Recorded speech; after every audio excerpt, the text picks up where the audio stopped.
A-D-N. It's HeadphonesNeil!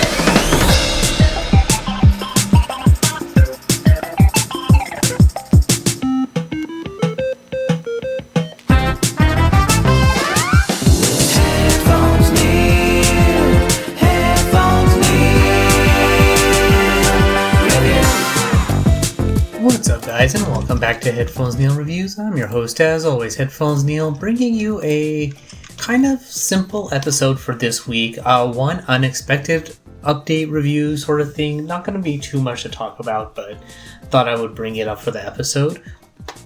So with that being said, for this week, I really only had a chance to watch in full Ballerina from the world of John Wick, whatever it's called, but the kind of intermediary movie that takes place between, I think it was between John Wick 2 and 3, starring Ana de Armas, that kind of shows her origin story and rise into the Ruska Roma and all of that, how she becomes an assassin.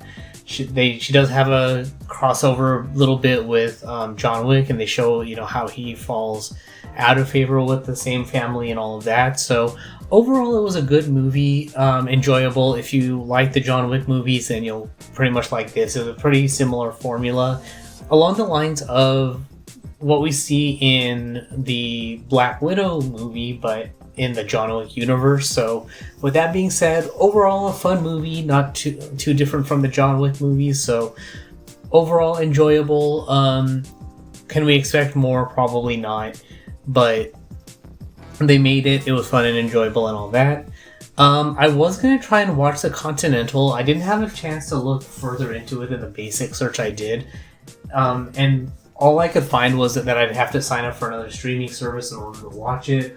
I was thinking I'll just straight up buy it and then watch it, but it was kind of weird as far as that. So I'm still going to look into it to buy it and see how the show is, but I need to find a good place to watch it on. So once that is done, I will watch and review it.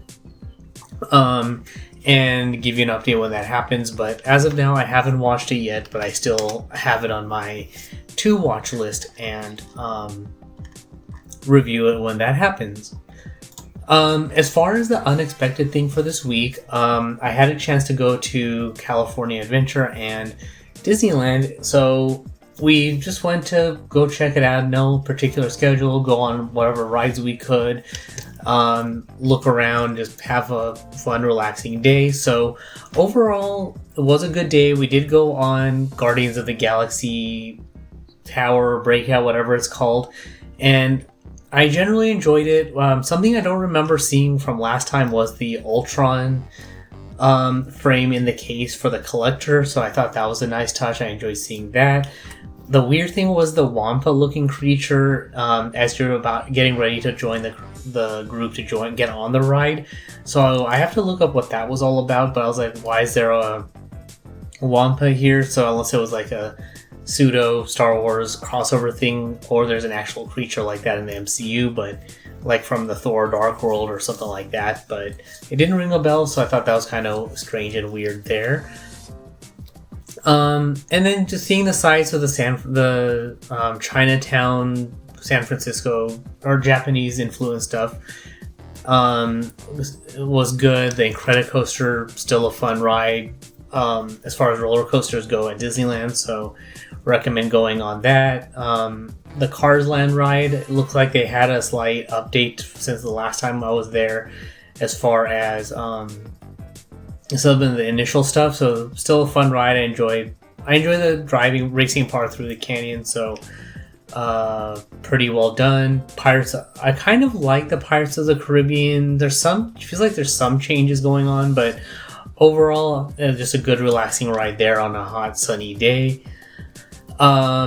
Galaxy's Edge was good. We did have a chance to go on Smuggler's Run once. We wanted to try and go on again so that we could change up the positions, but we didn't get a chance to go back. We did want to go on Rise of the Resistance, but the ride, it was weird because all throughout the day, different rides kept going up and down, like being open and then temporarily closed, and Rise of the Resistance was like that. By the time we had time to go on it, it was either closed or the wait time was like an hour 20, hour 10, stuff like that. So we ended up missing that and Big Thunder Railroad, but we did enjoy the theming in the Millennium Falcon ride.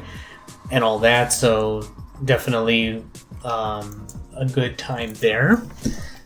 And then otherwise, just going around and Haunted Mansion is a good ride. Looks like they had some changes there as far as some of the decorations and themings and what happens on the ride. So there's that. It looks like one of the turning heads in the hallway when you're heading towards to get on the ride is gone. So they only have 2 instead of 3. So I thought that was weird. Not that it's, I'm glad they still kept those, but it does make me want to watch both of the Haunted Mansion movies again, just because one of my favorite rides now at Disneyland is that one. And a similar thing with the Indiana Jones ride. For some reason, I can never remember what the story of the ride is, so every time it feels like it's a new ride. So I'm not sure if they changed the theming on that, even though it feels like they did with the big head in the very beginning and seeing the statue later in the ride and all that. So with that being said, that's all there is for this particular update. As for me, I do prefer Galaxy's Edge a little bit more because I'm more of a fan of that. Avengers Campus is fine, but much like Galaxy's Edge, they both do need more rides or more stuff going on besides, for the Guardians of the Galaxy ride and the Web Slingers thing. And then in the Galaxy's Edge too, the 2 rides are really good, but then when one ride goes down, that kind of throws a kink in being there. So maybe having another ride or having something else going on there would be nice. And there is room for it, so we'll see what happens with that. But supposedly with the Avengers Campus, there is an expansion plan with supposedly new rides going on from what I did in a Google search online. So we'll see if that happens or not. But regardless, as far as California Adventure goes, if it's not too busy of a day or if you have Fast Pass and you can get on the rides quickly, then it's not necessarily an all-day thing. So once you get through whatever you want to go through, I would recommend a Park Hopper if you want to spend the whole day and then head on over to Disneyland once you're done with California Adventure. Or vice versa, spend the day at Disneyland and then spend a relaxing late afternoon and evening in California Adventure. Speaking of which, and I almost forgot that the Grizzly River Run ride is still a good ride, definitely holds up. Had fun on that as far as a raft ride goes. But on a related note, we did want to go on Tiana's Bayou Adventure, but much like the other rides in the park for the day, it kept going down and reopening again, and then the wait time, I think for the most part, was over an hour throughout the day, so like 65 minutes up to we saw 90 minutes at a couple of points. So we ended up missing out on that, which we did want to see it, but we didn't feel like it was worth that much of a wait to go on it. So maybe next time we'll have a chance to do that, but for this time around we didn't have a chance to go on it. So there's that. And so to round out this week's episode, I have started my gameplay for Star Wars Jedi Survivor. I'm done with the Coruscant introductory level, so it's now on to the rest of the game. But it starts pretty much from my memory, much like we saw in Fallen Order, that Cal is on the run and hiding. And now in this game, he's trying to, help the galaxy and fight the Empire and all that. So he's trying to get codes and find the hidden path and all of that stuff. So overall, a good start. I like that they kept it kind of the same. So you do jump into a similar starting point. You do practice your jumping and running and slashing, going through narrow points, doing the wall run or wall climb and wall run and all of that stuff. So overall, a good introductory sequence, and I can't wait to see how the rest of the story plays out and how the visuals in the rest of the game look. But overall, so far, fun. I like that there was an Inquisitor fight early on to show you the scope of how much trouble and how hard it is to hide is now in the current time frame of the galaxy. So the point being said that this is one of those things, and one of the things I thought about when I was playing the level is that this is actually kind of how Doom Eternal should have started. That you can have an important boss fight, but it actually also wasn't so difficult that you felt overwhelmed. Like, they did show the odds that it is going to be difficult, but it made it so that you could get through it as well. Like, I didn't feel like I was not going to be able to finish it. It was a surprising thing, and then now it's about survival, and I was able to get through it. So I kind of wish Eternal was like that a little bit, but that's neither here nor there. Set Jedi Survivor the Coruscant level is a good start. I'm glad we got to start right there. It would have been interesting to see like a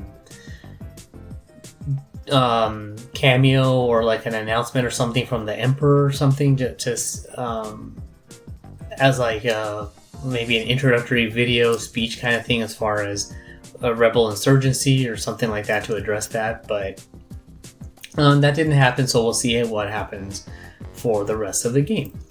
So with that being said, that's actually all there is for this particular review. So if you have any questions, comment, feedback, or anything like that, you can comment on this post. Everything's linked on the website at HeadphonesNeil.reviews. Gameplay videos, audio version of the podcast, and all that good stuff is on the YouTube channel at youtube.com/PatelN01. So if you're a subscriber, thank you. If you haven't subscribed yet, I definitely appreciate that. And of course, members get early access to gameplay videos and different content and things like that. So becoming a member has an extra benefit as well. So with that being said, that's actually all there is for this particular episode. Thanks for tuning in, and until next time.